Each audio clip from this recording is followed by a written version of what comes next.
কি হৈছিল আজি ৰাতি?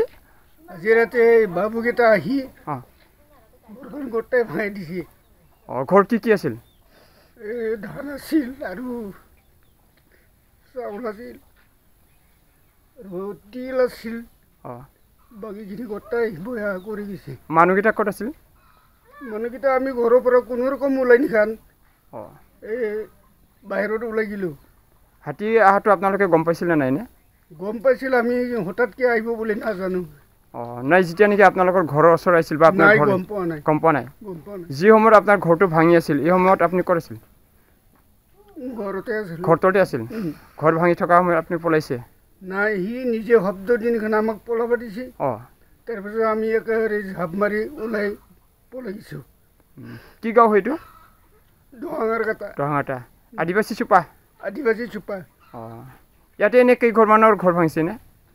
আমাৰ ইয়াতে 2 ঘৰ না 3 ঘৰ এনেকৈ 3 ঘৰ ভাঙিছে। আপোনাৰ ঘৰত কোনে কোনে আছে?